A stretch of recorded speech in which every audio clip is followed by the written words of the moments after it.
यहाँ पर हम बात करने वाले हैं क्वेश्चन नंबर 9 के बारे में, जो कि मेथड नंबर 3 के ऊपर डिपेंड कर रहा है, अधिक लाभ की पद्धति। तो यहाँ पर एक सवाल है, मीना और मंजू की पेढ़ी की कुल पूंजी 4 लाख है। यहाँ पर कुल संपत्तियां और बाह्य दायित्व नहीं दिए गए हैं, यहाँ पर हमें डायरेक्टली विनियोजित पूंजी ही दे दी गई है। तो ये जो 4 लाख है वो हमारे लिए क्या हो गई, विनियोजित पूंजी। तो विनियोजित पूंजी जो हमारा फर्स्ट यानी 6 स्टेप्स में हम इसको डिवाइड करके करते हैं सवाल को, तो उसमें से पहला स्टेप जो था विनियोजित पूंजी का, वो हमें मिल चुका है 4 लाख। फिर दूसरा स्टेप था अपेक्षित मुआवजे का दर, यानी हमने कितना धारणा किया था कि इस पूरे विनियोजित पूंजी पर हमें कितना प्रतिशत रिटर्न्स मिलेगा। तो अपेक्षित मुआवजे का दर था 10%, यानी 10%। दूसरी चीज भी मिल गई हमें 10%, ये हमेशा सवाल में दिया हुआ रहता है।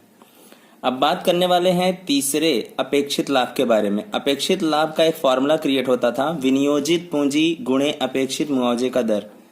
विनियोजित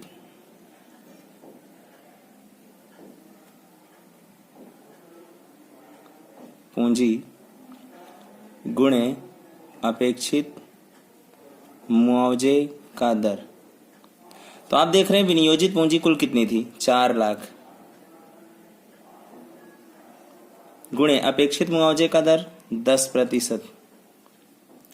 तो 4 लाख का 10% कितना हो जाएगा, 40,000।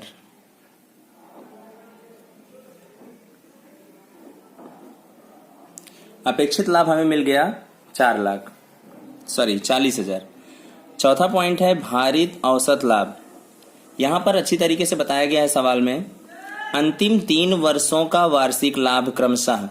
अंतिम 3 वर्ष, अगर हम कभी भी अंतिम 3 वर्ष के बारे में बात करेंगे, या अंतिम 4 वर्ष या अंतिम 5 वर्ष, तो हमेशा याद रखना पहला वाला जो वर्ष होगा उसको सबसे कम भार दिया जाएगा। यानी पहले वाले वर्ष का लाभ कितना है, 1,20,000, इसको सबसे कम भार, 1,10,000 को इसको 2 भार, और 1 लाख को 3 भार। अगर चौथा वर्ष का भी लाभ होता तो उसको 4 भार, 5वें वर्ष के लाभ को 5 भार। अंतिम 3 वर्ष के लाभों को 1, 2, 3 इस तरीके से 3 भार दिया जाएगा। तो आप देख रहे हैं कि अंतिम 3 वर्षों का लाभ जो है 1,20,000, 1,10,000, 1 लाख। परंतु ये वर्ष कौन से थे हमें कुछ पता नहीं, तो हम इसको रोमन में 1, 2 और 3 इस तरह से 3 वर्ष ले लेंगे। और यहां पर लाभ, पहले वर्ष का लाभ समझ लीजिए 1,20,000 है, उसके बाद में 1,10,000, फिर तीसरे वर्ष का लाभ है 1 लाख। भार मैंने बताया कि जितना पीछे का वर्ष होगा उसको सबसे कम भार, अर्थात 1, फिर 2, फिर 3। आप यहां पर एक अच्छी तरह से एक चीज देख सकते हैं कि 1,20,000, 1,10,000, 1 लाख, यानी सबसे पहले भार जो लाभ था हमारा काफी बड़ा था, फिर उससे छोटा हुआ, फिर उससे छोटा हुआ, यानी क्रमशः वो क्या हो रहा है, डिसेंडिंग ऑर्डर में, यानी घटते हुए क्रम है, यानी उतरते क्रम में है। तो मैंने बताया था कि जब कभी भी लाभ उतरते या चढ़ते क्रम में होता है तो हम लोग भारित औसत लाभ की पद्धति का प्रयोग करते हैं। और अगर यहाँ पर भारित औसत लाभ का जिक्र भी नहीं होता तो भी हम लोग इसी पद्धति का प्रयोग करके ही ख्याति की गणना करते। तो आपको समझ में आ गया होगा कि हम 1,20,000, 1,10,000, 1 लाख जो है ये उतरते क्रम में है, इस वजह से हम लोग भारित औसत लाभ की पद्धति का प्रयोग कर रहे हैं। वैसे तो यहाँ दिया भी गया है कि भारित औसत लाभ की पद्धति का ही प्रयोग करना है। ठीक है, आगे हम बात कर लेते हैं कि लाभ और भार, इन दोनों का जब हम गुणा करते हैं तो हमें क्या मिल जाता है, भारित लाभ। तो 1,20,000 एक कम, 1,20,000, 1,10,000 गुणे 2, 2,20,000, 1 लाख गुणे 3 यानी 3 लाख। हम इसको जोड़ डालते हैं तो ये हो जाएगा 6,40,000। तो कुल भारित लाभ हमें मिल गया 6,40,000। और हम जरा बात कर लेते हैं कुल भार की, 3, 2, 5 और 1, 6, यानी कुल भार कितना मिल गया, 6। तो आप देख रहे हैं कि मैंने यहां पर एक फॉर्मूला लगाया हुआ है भारित औसत लाभ का। भारित औसत लाभ बराबर में होता है कुल भारित लाभ बटे में कुल भार।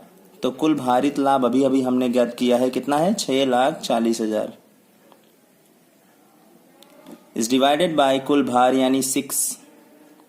हम इसको कैलकुलेटर के थ्रू फटाफट कैलकुलेट कर लेंगे कि 6,40,000 को हम 6 से अगर डिवाइड करते हैं 6,40,000 डिवाइडेड बाय 6, तो आ जाता है 1,06,666.6666, 1,06,666.6666, ऐसा डॉट डॉट। तो यानी हम इसको क्या करेंगे, इसको 7 बना सकते हैं।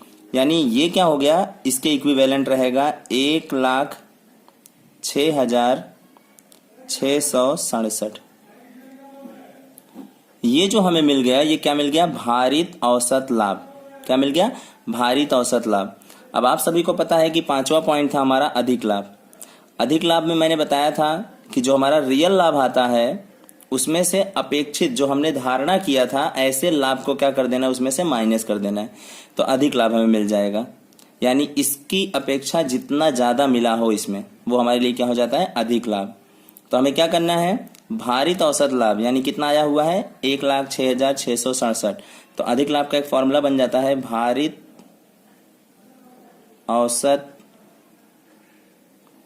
लाभ माइनस अपेक्षित लाभ।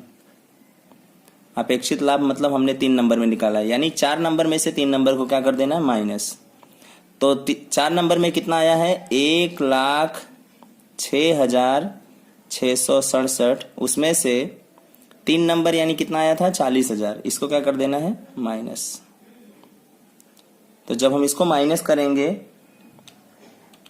40,000 को, तो हमारा जवाब आ जाएगा 66,667, 66,667, यानी 0.666 आएगा। इससे अच्छा हम क्या कर लेंगे, 66,667 डायरेक्टली लेंगे। तो ये जो मिल गया, ये हमारे लिए क्या है, अधिक लाभ।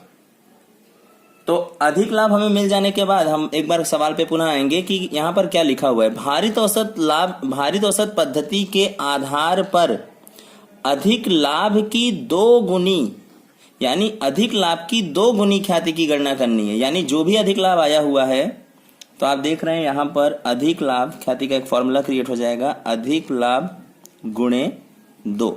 यानी यहां पर खरीदी का वर्ष तो नहीं दिया हुआ है, लेकिन सीधा सीधा बता दिया है अधिक लाभ कितना गुना है। तो अधिक लाभ की 2 गुणे जितनी क्या है हमारी ख्याति, तो हमें ख्याति डायरेक्टली मिल जाएगी। अधिक लाभ कितना आया था भाई, 66,667, और उसको मल्टीप्लाई कर देंगे 2 से। तो 66,667 जो है, 66,667 गुणे 2, यानी कितना मिल जाएगा, 1,33,334, 1,33,334। ये हमारे लिए क्या हो जाएगा, आंसर।